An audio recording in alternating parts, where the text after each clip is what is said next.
Hi YouTube, this is, well, you know who this is. It's my channel, obviously. This is a video I promised I would do on Friday, and it is Friday, and therefore I'm going to do the video.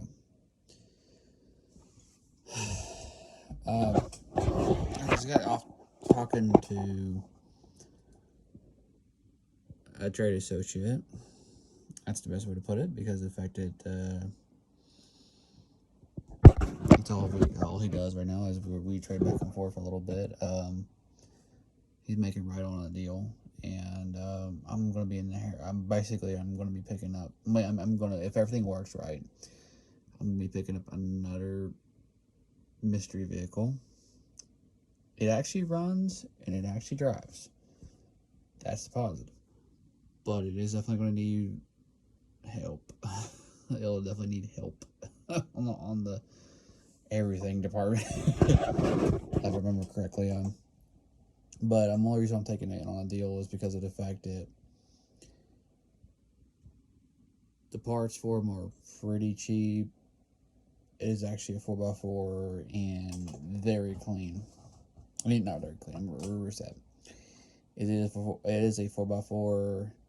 Okay, I might as well tell you. Go ahead. It's not a mystery vehicle. It is a mystery vehicle, but it is a truck, and it's definitely a Chevrolet based truck. And I can't tell you really anything else, because if I do, you pretty much will guess what it is. Anyway, it's an automatic. It is four-wheel drive. It is very easy to work on, and this parts are still available. And it is definitely considered an icon. And this truck is actually not a. I may be mistaken, but I'm pretty sure this one's a 3500 class.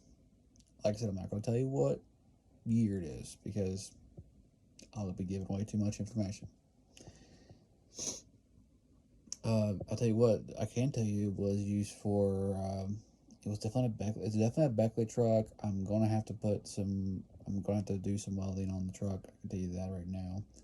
Or I'm going to have to get somebody to weld definitely parts of the truck. There's not enough to it.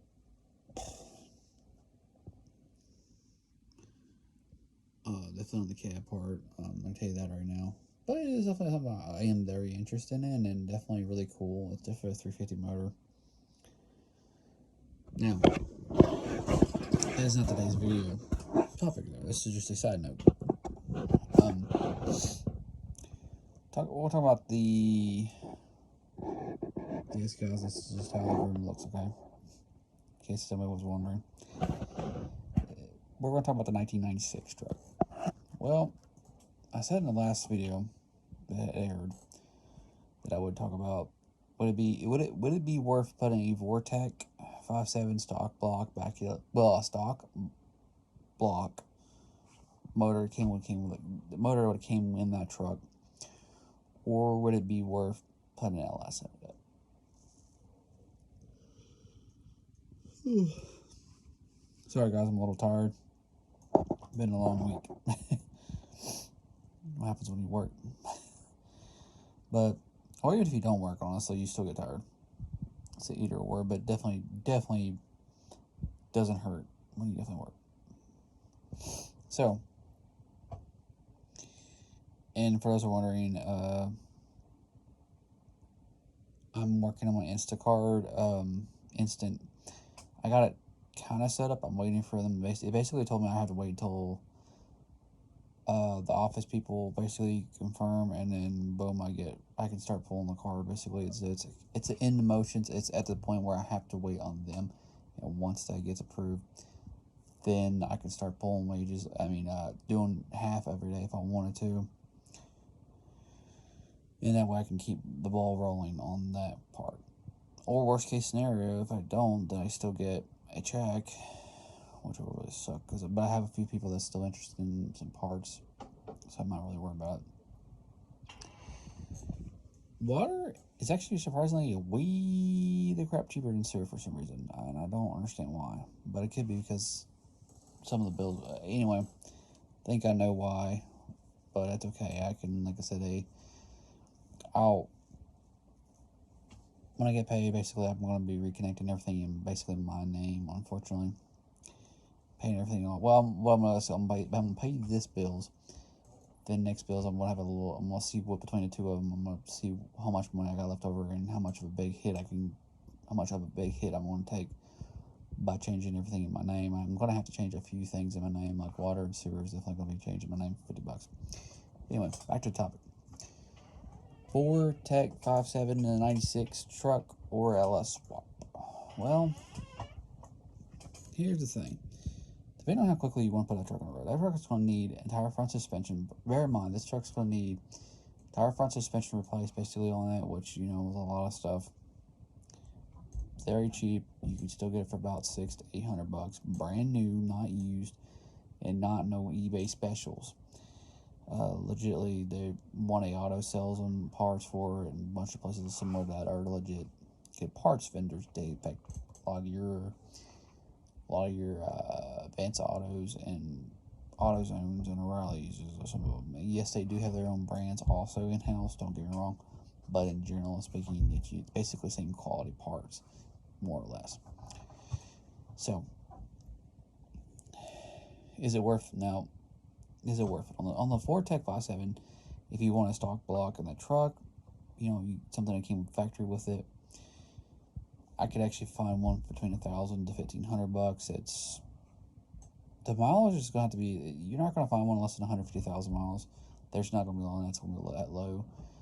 Very rare, and if it is, it's because the rest of the truck is totally trash, or Tahoe or Suburban. Because believe it or not, the 5.7 motor was in a lot of them. In my case, I would actually be beneficial to find a four-wheel drive version because of the fact that I could also get rims and tires at the same time, because mine is a 2500 LT truck, which is two-wheel drive. And say, well, if it's 6 slugs, doesn't it mean it's four-wheel drive? No. It only applies to the 1500 or K1500s in this case. In this era of trucks, which is an 88 to 98 trucks. But it doesn't matter on the other one. So 2500, I can, you know, it would give you new rims and tires anyway for that truck. And then, like I said, I'm actually kind of leaning towards getting rid of the truck, to be honest. But I'll see what it is. I mean, I don't care to build it up. I think it'd be still a cool truck. It's still very clean. I'm finding some parts that are going to be kind of a pain in the butt to literally tear apart and put back on, but it's okay. Now, the problem is I'm going to spend about $1,500 looking at used parts. I mean, used motor. Of course, you want to hear it run and whatnot. I don't really need a transmission in it because I have a good transmission in that truck. I know the person who I got it from. When they told me it's a good transmission, it's got a good transmission. I ain't got to worry about it. Anyway, before I put it in there, I would also suggest replacing the motor mounts. $20 on the frame. Doesn't take that long. Anybody can do it, literally. All right, next thing I would take care of, just a regular maintenance item. I would go ahead and drop the oil pan gasket, put a brand new oil pan gasket. Oil pan, put a brand new gasket in it, change the oil at the same time. Not a big deal. Obviously, don't change the oil. Drain out the oil out of the motor, and because you're going to remove the pan gasket, might as well, because you're going to do it one way or another. Same thing with the motor oil. You're going to say, well, why do you want to do that? Because in fact, you want to put everything fresh inside that motor. I would go ahead and change that oil pan gasket while it's still relatively easy. Put a brand new in there. Put the oil back into it when you get done with the truck. When you get the motor attached to the app. When you get the motor attached to your transmission and starter and all that good stuff. Next, I would also put valve cover gaskets in it. Never know. Most of it's a cheap kit. Go ahead and take care of it. You know, and I would also replace your, depending on how many miles is on it, I'll go ahead and replace the water pump on it, just to be on the safe side. I also would replace the spark plugs, cap and rotor, and spark plug wires also at the same time. And then I would also replace put brand new belt on it, just to be on the safe side. Take care of all your basic mains. Check the radiator out. If not, buy a new one. Once again, 1A Auto. Take care of it while you're at it. put brand new coolant, brand new hoses on top, put back motor. At this point, you have everything put back into the truck, clean. Y'all have also cleaned the engine area bay out. I would suggest doing that and go ahead and undercoating the part of that frame. You know, wire wheeling, take the time, wire wheel it. And regardless if you do less or whatever, wire wheel your frame if you got the chance. Clean it up. Put you some rust protective undercoating on. That way you prevent rust from happening on the frame, which just a good idea in general. So, bear in mind. Especially when you're tearing all that part apart, all that stuff apart anyway, honestly, you might as well go ahead and just do it. I mean, to be honest. I was saying. I should take it in the front there. But anyway. Now, once you do that, you'll have a brand new, well, it won't have a brand new, but you'll have a used but maintained and tuned up reasonably Chevrolet 5.7, which is not against, definitely, if you know, vortec 5.7, which is not a bad motor. Like I said, it makes pretty good power. The longest spider injectors are pretty decent, and you obviously heard it run, so you know it's pretty decent. Also, when those things failed, you also got to put another one in there. They're about a couple $100 from what I understand, and you might as well go up to the MFI one, not the CCO whatever one. Just saying it gives you more performance and better gas mileage. Just been proven on eBay. I mean eBay, but proven on YouTube all day long. Not a big deal. Now, what is the big advantage of doing LS in my case? Now, the vortec would cost you roughly, with everything you would want to do to it, you're looking at a bill probably. Now, I'm going to exclude the front suspension because you would have to do that no matter which one you get, and motor mounts. Honestly, I'm not going to worry about that. But you're probably looking at chucking at a bill. I'm also going to exclude the price of the radiator because of the fact that, honestly, you're probably going to do. You're going to do it on LS anyway. And if you're stock one, I would replace mine anyway because of the fact that don't know if it's leaking or not. Don't trust it. It's only $100 for another one. Not a big deal. Anyway, outside of that and gaskets and whatnot, I would probably say you're looking at a bill of probably around, realistically, about $1,800, going super high end, oil change and everything, like all the good stuff. I would say $1,800-$1,900 right off the bat. But also, like I said, that's all brand new bolts, very fresh tune-up, very fresh hoses, and all that good stuff. Minus the radiator. Like I said, I'm not going to include the radiator mount. I'm not going to also include the LS motor mount. I mean, I'm not going to LS motor, but I wouldn't count the motor mounts on the frame because of the fact that, like I said, it's a $20 part. I would do that regardless either one. A little, and the same thing with the radiator. So I'm not going to count that against the, I also would also take care of the transmission mount too at the same time on the bushings because it's very cheap. Just might as well go ahead and do it. We're talking about $20-$30 area literally, so might as well. Now, okay, so at that point, what do I have at that point? $1,800. Let's say $1,900. You have a nice running V8 motor at the moment. You have a very fresh tuning up, and it should last you quite a while, depending on providing that the person who had it beforehand actually treated it decent on the motor. Probably, if you heard it, like I say, if you heard a motor run, obviously, and it ran great, then you shouldn't have a problem. And it'll last about 250-ish, 250 to 300,000 miles easily. Anything you pass that, you're just pretty much asking, it's gonna gravy at that point. Now, I would suggest, if you want to keep it for the. Now, if you're just going to build this if you're just building it just to have around for a while, that's what I would do. Now, if you're going to build it like 383, punch it out to a 383, brand new everything on the side, like pretty much a new block at that point.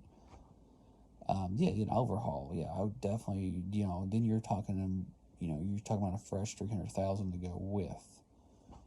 Because when I say build brand new, I mean on the inside, you're literally tearing everything in that motor. You're putting brand new piston rings, rods, crank, camshaft, journals. You're talking everything. A little one piece of metal seal. I mean, you're talking everything. Rebuilt, brand new motor, literally at that point. Now, like I said, you're just building stock. I mean, you're just getting by for a little while. There you go. $1,900. Not a big deal. Just a motor alone. What about the LS? What would I want to do LS? Okay, now let's talk about LS. You're talking about $1,500, probably realistically out the door. Fine, you can find a two-wheel drive version. No, depending on your truck, it would probably be a little hard to find a two-wheel drive transmission. I mean, I ran them across a few of them myself that are kind of a pain in the butt. But assuming that yours is four-wheel drive, or it could be two-wheel drive. In my case, it would be two-wheel drive. Mine would be a little harder to find. If I had a four-wheel drive truck, that was a four-wheel drive truck. I can pretty much find me anywhere $1,500. It would be easy pickings. Any sort of Chevy Tahoe Suburban, Yukon XL, GMC, Sierra, Chevy Silverado, no matter of 99 to 06, same thing on the GMC side, basically. Those are easy motors. They're everywhere. You can literally pick up one for next to nothing. Like I said, $1,500. And generally speaking, you could probably sell some of the parts on it to make some of the money back. And not a big deal. So, as that stated, two-wheel drive, it is possible to find one two-wheel drive, but generally speaking, probably not going to find one for two-wheel drive, most likely, and you can probably find one for $1,500. Now, there is good news. In my area, you can generally find there's a couple people that always selling a 4L60E that's been rebuilt. You got a couple options with that one. You can take a 4L60E.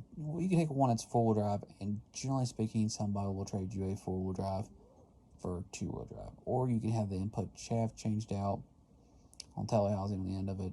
Not a big deal. You're talking about a couple $100. And there you go. You got a two-wheel drive if you need a two-wheel drive like I do. Just saying.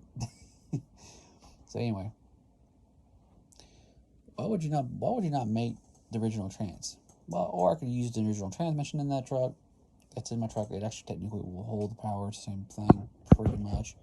It's just the older version of the 4L60E, not the new version, like behind the LS. I would have to haul out. The only difference from what I understand is you would have to buy a cheap kit. It would be very cost effective actually just to do that if you really wanted to be honest. But you would have to haul out your flywheel plate. Wait, is that flywheel? Not flywheel. I'm sorry, flex plate. You would have to haul out your flex plate on the mounting flanges for your torque, not torque, but the bolts that connect your flex plate to your torque converter. You would have to haul them out just a tiny bit. Haul them out just, like I said, very tiny and where they can catch. And then you're fine. You're actually in like Flint. Actually, it's not a real big dangerous thing to do. It's actually really, people do it all the time, especially if they don't want to spend oodles and oodles of dollars. But you have to do it. Depends on what your aptitude is. Like personally, I would use what came naturally. In my case, I would take a two-wheel drive 4L60. I mean, like I said, I would get a 5.3 with the automatic transmission that came behind it. I would have to buy the Ardinga mounts. You would have to also buy. You also take the wiring harnesses between the two. There's a couple companies out there. I could take a couple wiring harnesses between the two of them. You take the one from the original motor that you came with, which in the case would be a 5.7. You'd also get a complete engine wire harness from a 99 to 06 vehicle you have, and you basically, well, in my case, I would also, if I did get like a 03 engine wire harness, I would still convert it. I would still buy the drive-by cable. That wouldn't change the matter. I would just eliminate that part from the, specifically I would never do one from fly-by-wire, but, I mean, not wire, yeah, the fly-by, yeah, well, is it fly-by-wire? Yeah, fly-by-wire, I'm sorry, I was correct, fly-by-wire. And that way I might allow electronic control. I would still do like the factory came which would drive by cable. So that's why I kind of prefer 99 Note 2s. Easier to deal with. Anyway, you take this, your harness, your PCM, Dow loans about, I looked that up, it's about $1,300 right at the get-go. You're looking about, like I said, you're looking about 15 plus. So your people will start freaking and say, whoa, that's a whole lot of money. Don't do that, that's retarded. Well, like I said, generally speaking, you can generally, I mean, like I said, you could sell a lot of parts on whatever vehicle you have. I have done it. I have took vehicles I bought for $1,000 to $1,500. Never really spent $1,500, but I used about 13, I think. Yeah, the highest I've ever spent on one is like $1,300. I usually get motor down to like literally either $0, because I've sold so much crap on the body, depending on how good the vehicle is, honestly. But I also have spent like up to $600 for a motor. I mean, where I only, well, by the time I got done selling all the parts and recouping all my money out, I was only in the motor for like $600. Let's say you have a somewhat sellable body and you can actually get some parts sold out, obviously, like clusters, dash covers, seats. You'd be very surprised what people want and we're willing to pay you for it that you don't need, literally, for your OBS truck. Or whatever project you're putting out. In this case, OBS, but or in general, depending on what you're going to put it in. So you could literally get it down, like I said, down to $0. But let's just say you have a bad body or whatever. You bought it for $1,200, 12 to 15, and you got it down to $600. Not a big deal. Very reasonable. Wouldn't be hard to do. Would not be very. It'd be very easy to replicate, pretty much.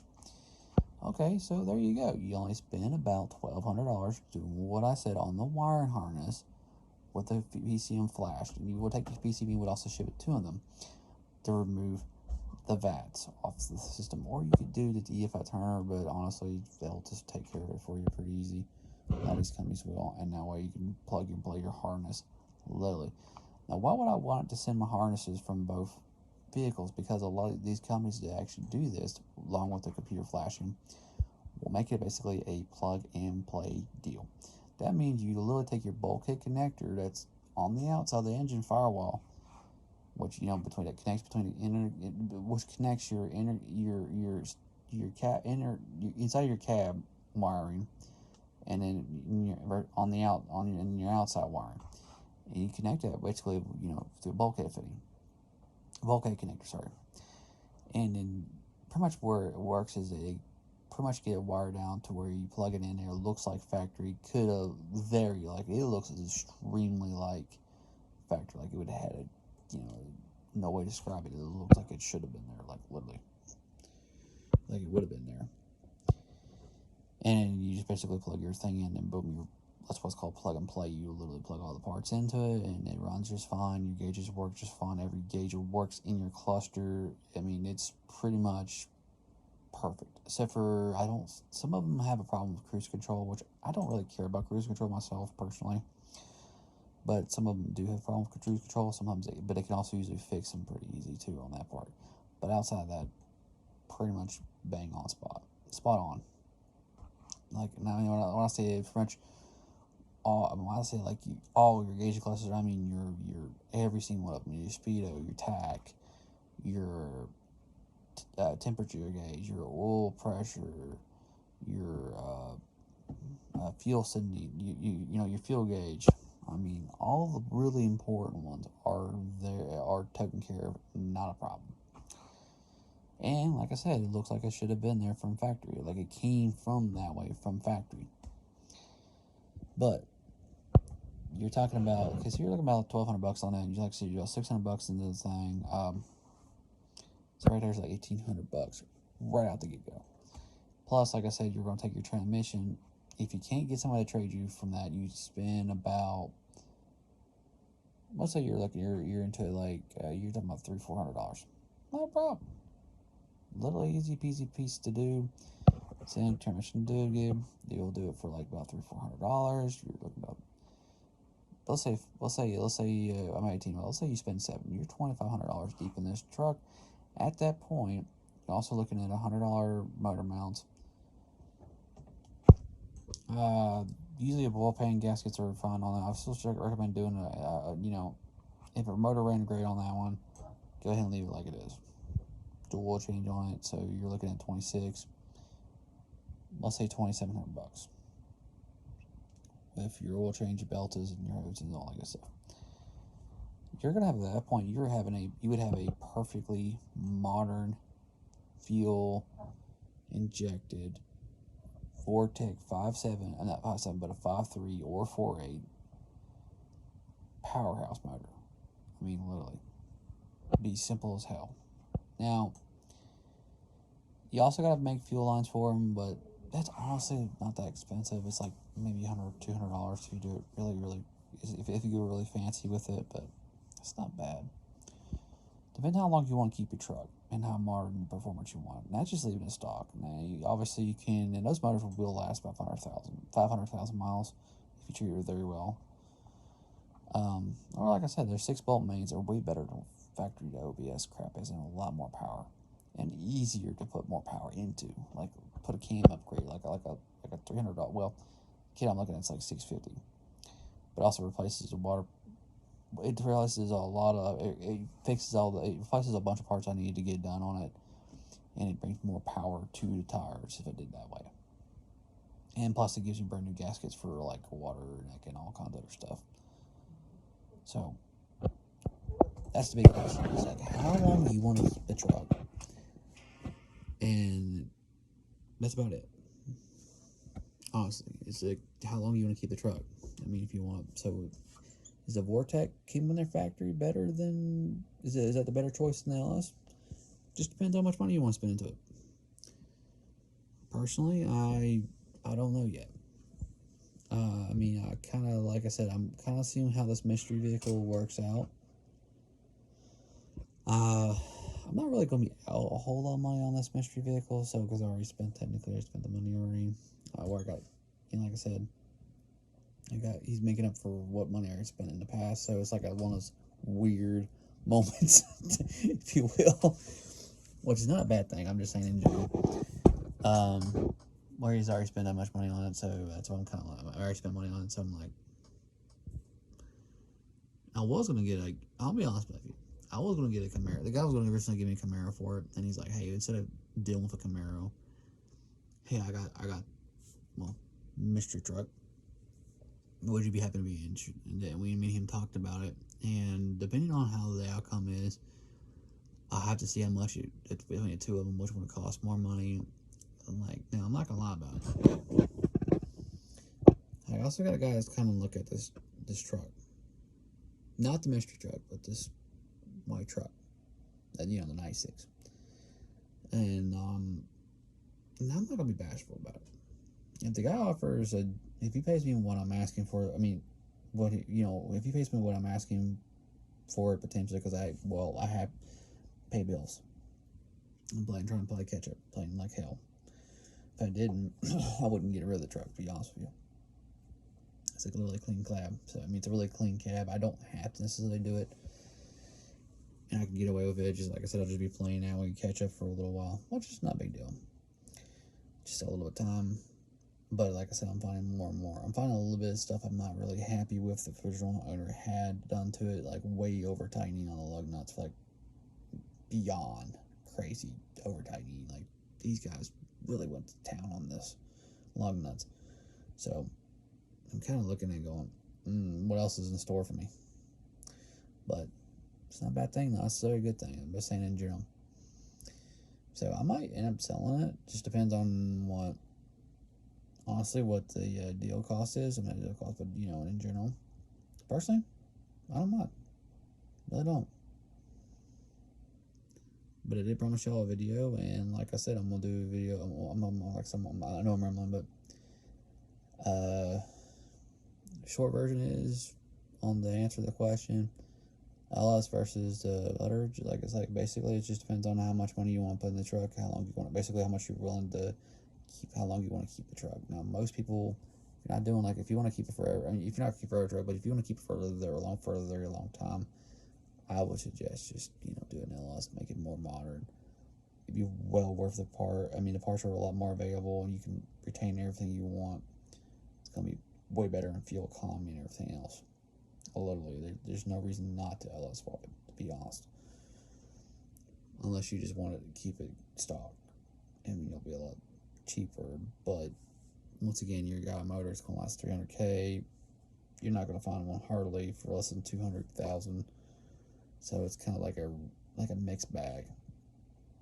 Like, you can still blow. I mean, you can get the now if you get the block board, new rings, pistons, all that good stuff, make it like a brand new crate motor, then yeah, it's worth it that way. If you really want to keep it that way, that's fine. There's nothing against that. I mean, you can punch it out to a 383 and get all the performance on there, and your volume would be, and you can still make pretty good power. You can make about about 380 to the wheel if you really wanted to on those, and it'd be nice. It's tunable on the street, and you'll be factory, and it'll look good.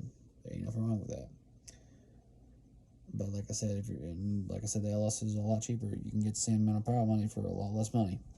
I mean, it's whatever you guys want to do. I mean, personally, I like more power. I like to have the same amount of power, or just a tiny bit less power, but way better fuel economy. So it's kind of like it's one of those weird things you gotta think about what you want to do. Me personally, like I said, I know if I was keeping it, I probably would just honestly LS swap it. I wouldn't even bother with the 383. I thought about it a few times though. Now, I'll look at between the two trucks, and I'll definitely have to make a decision on what's going to be cheaper to get on the road. And I'm probably leaning towards the mystery truck. Well, considering it's got a running drive. Sorry guys. Considering it's got a good running, good motor, and it's got a good transmission in it, and 4-wheel drive's fine. Just going to see how much of a pain in the butt it's going to be to fix the rest of the stuff on it. The truck that is bad on it. Just going to be honest about it. Anyway, food for thought. Y'all have a nice video. Y'all have a nice day, and I'll see y'all in the next video. Bye.